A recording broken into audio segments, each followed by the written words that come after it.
Destruindo grandes franquias. É de um canal novo chamado Gameira, ou Gameira. Por que, Gamora? Por quê? Bom, galera, a gente tá nessa vibe aí de jogos. A gente começou com o Street Fighter, o Street Fighter do Fiasco. Aí veio o negócio de Mortal Kombat. E a gente fez do Aí a gente fez o dos piores filmes baseados em jogos. Aí a gente fez o LOLzinho lá do Bronzil. E vocês estão adorando essa vibe game, então a gente trouxe mais um canal. Sabe por quê? Porque vocês sugeriram e falaram assim, vou sugerir aqui, eu sei que talvez eles não vão assistir. Mas a Ellen garimpou e pegou essa recomendação. Então, mano, continue recomendando. Continue. Let's go! De todas as diferenças entre o mundo dos jogos e o do cinema ou da música, o que mais me causa sofrimento é o fato de que eu não tenho como saber os últimos babados da vida amorosa do criador de Minecraft.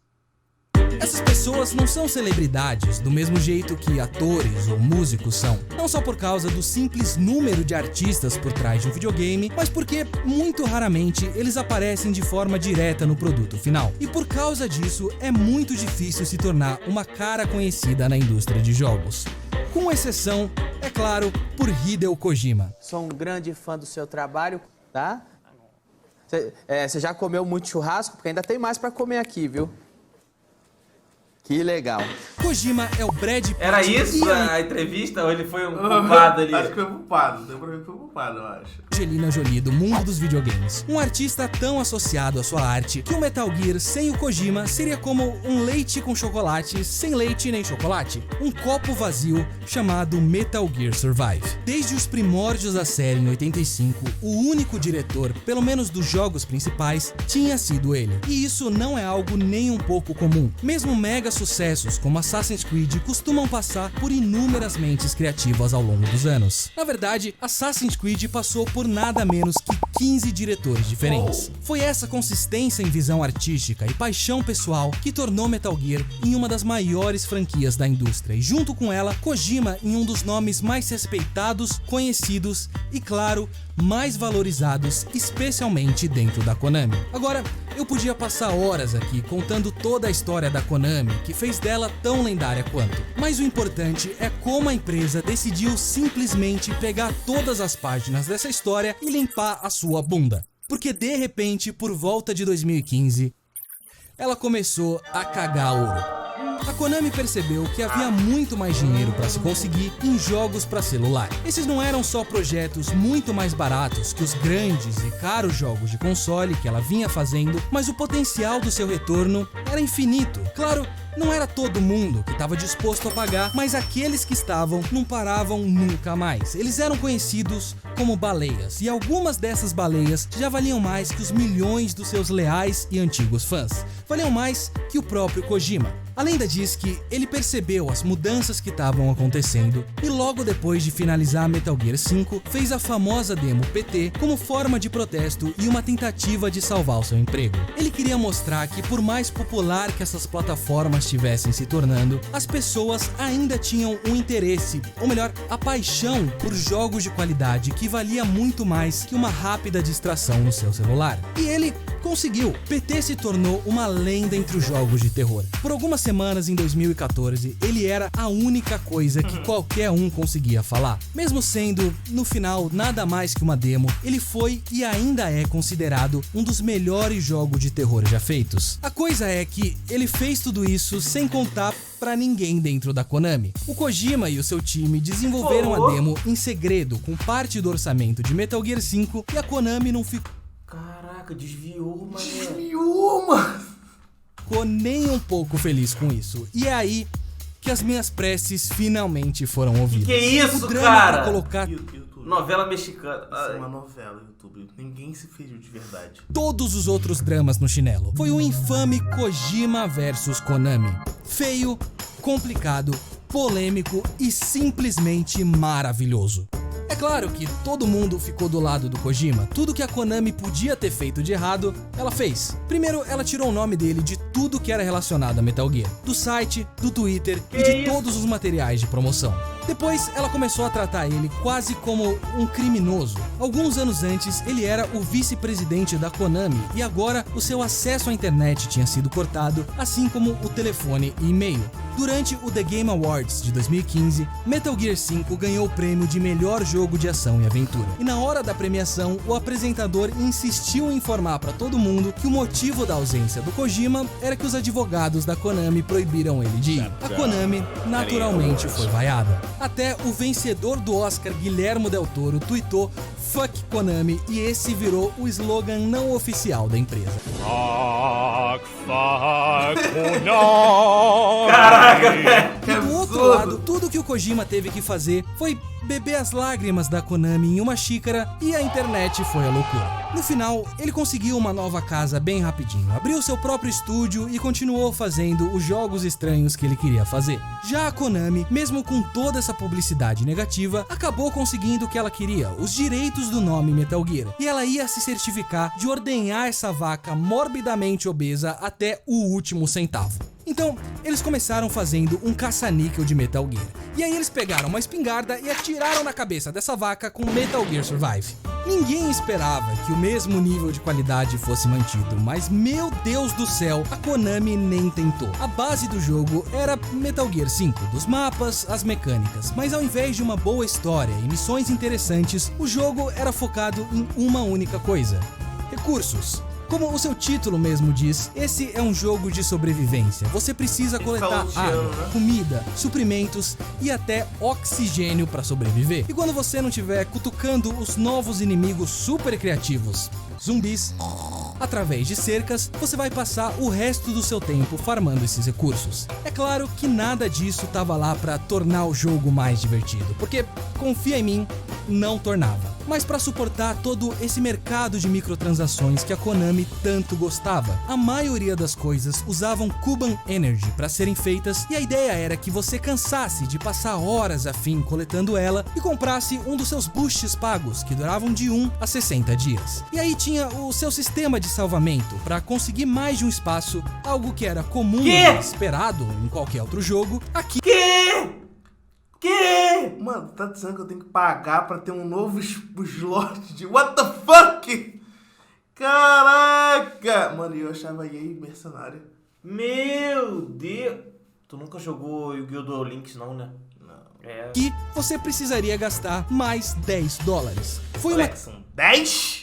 É 50 conto praticamente. tentativa de juntar o lucrativo sistema de jogos de celular com uma das maiores e mais antigas franquias de videogames. Foi um completo desrespeito e, no final, um fracasso para Konami. Enquanto os números de vendas nunca foram revelados, no relatório de ganhos daquele ano, ela se gabou das fortes performances dos seus jogos mobile e de Pro Evolution Soccer, mas na hora de falar sobre Survive, ela só disse que ele foi lançado. Até onde eu sei, essa foi a sua morte definitiva. Infelizmente, não foi uma morte digna, mas uma morte gananciosa. É o que acontece quando o produto domina totalmente a arte. Essa é, talvez, a maior causa da decadência de grandes franquias. Mas não é exatamente o que aconteceu com Mass Effect Andromeda.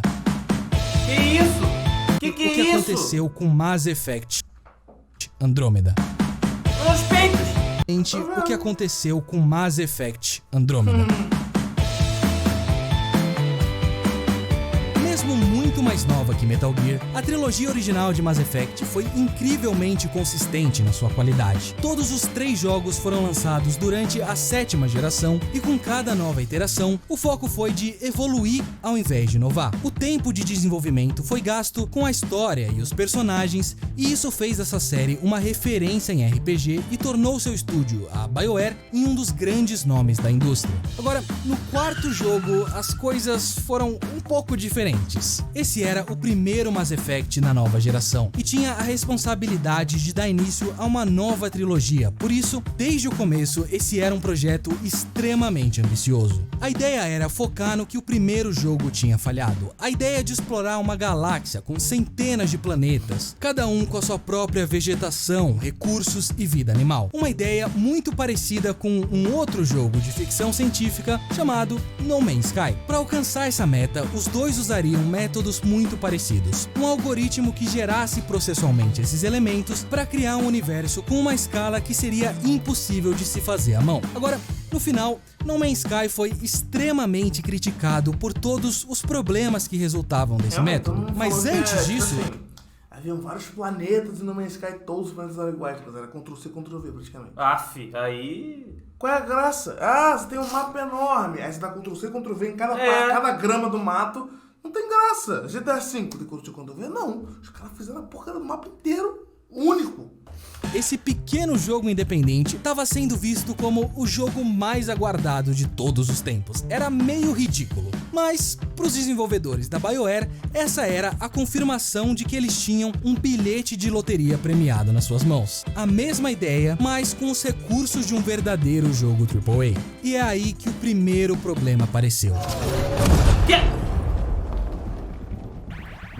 Depois de muito tempo trabalhando em um protótipo, eles finalmente conseguiram algo que funcionava. Você podia pousar nos planetas, pegar o seu veículo e dirigir por lindas vistas e quebrar o seu maxilar de tanto bocejar pelo quão chato tudo isso era. Como um dos desenvolvedores mesmo disse, agora imagina repetir isso por mais centenas ou até milhares de vezes. Mas esse nem era o maior dos seus problemas. Durante essa época, a dona da BioWare, a EA, fez a decisão de usar o seu próprio motor gráfico em todos os seus estúdios. Esse motor se chamava Frostbite e tinha sido desenvolvido pela DICE para fazer jogos da franquia Battlefield. Obviamente, ele era capaz de criar jogos fantásticos, contanto que esses jogos se chamassem Battlefield. Para fazer um RPG em terceira pessoa, muitas coisas básicas simplesmente não existiam. Coisas como inventário, companheiros na sua party e animações faciais.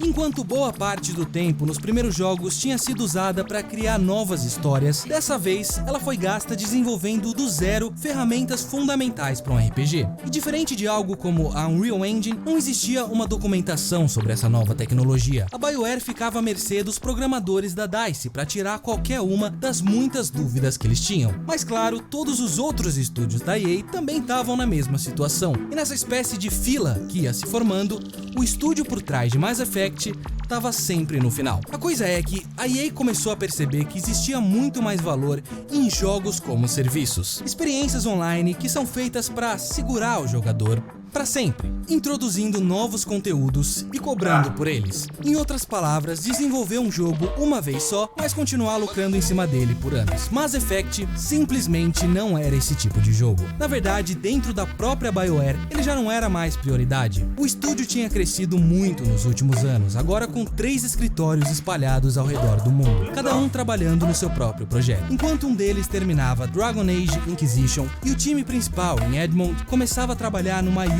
projeto da empresa até ali, Anthem, a responsabilidade de Mass Effect Andromeda caiu nas mãos do terceiro e menos experiente time da BioWare em Montreal, que só tinha sido aberto há alguns anos antes e nunca sequer tinha feito um jogo na vida. E com todos esses projetos simultâneos, o orçamento que eles tinham para trabalhar era uma miséria para os padrões AAA, cerca de 40 milhões de dólares, e você mal consegue alimentar sua família com 40 milhões de dólares. Então, é aqui que a gente se encontra.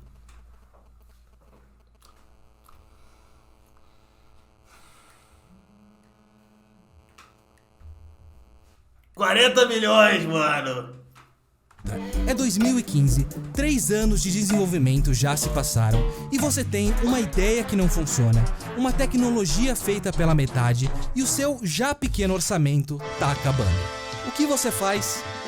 Você dá um jeito. Primeiro, o número de planetas foi cortado de 100 para 30. Depois, para 7. Ao invés de um algoritmo, eles seriam feitos à mão, cada um deles sendo mais interessante, mas mudando assim completamente a escala da exploração. E essa mudança significava que esse seria essencialmente um jogo totalmente diferente. Apesar de terem se passado 5 anos entre o início e o fim do desenvolvimento, aqueles que trabalharam no jogo disseram que ele foi feito mais ou menos em 1 ano e meio. Enquanto essa fase final costuma ser usada para polir o jogo, em Andromeda ela serviu para juntar todas as partes soltas e fazer de tudo para manter elas de pé. Claro que um dos aspectos mais afetados por isso foi o seu conteúdo. As missões, a história e os personagens tiveram uma atenção muito menor dessa vez. E onde essa pressa ficou mais aparente foi na quantidade incomum de bugs e glitches até para um grande RPG como esse, e claro, nas ridiculamente hipnotizantes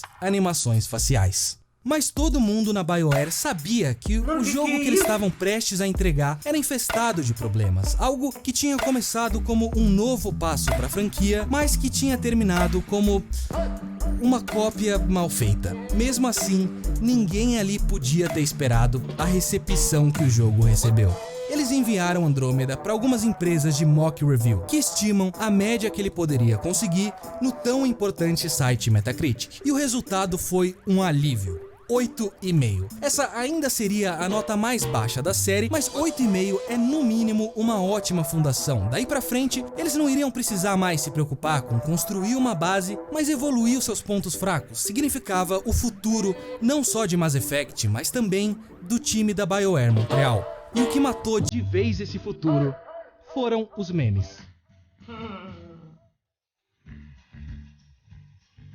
Antes mesmo das notas serem publicadas, Mass Effect Andromeda estava sendo ridicularizado por todos os cantos da internet. Da mais famosa frase do jogo inteiro, ao ameaçador discurso da dona da cadeira mais desconfortável do mundo, até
barraco de feira do seu José. Não é uma coincidência que esses dois jogos tenham acontecido por volta da mesma época. Uma mudança que já vinha acontecendo de forma gradual, mas constante nessas duas empresas, que são cada vez menos as interessadas em fazer jogos bons ao invés de bons produtos. E em 2018, esse número ficou menor ainda com Fallout 76.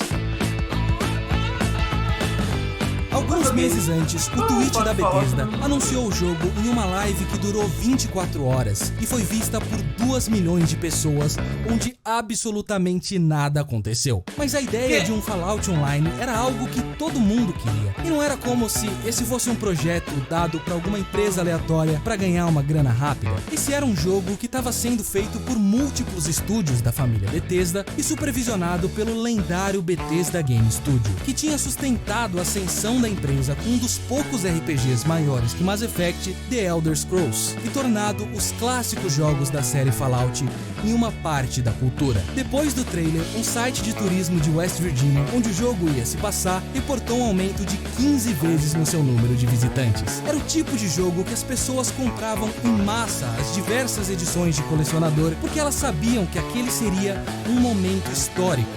E realmente foi muita história que eles receberam.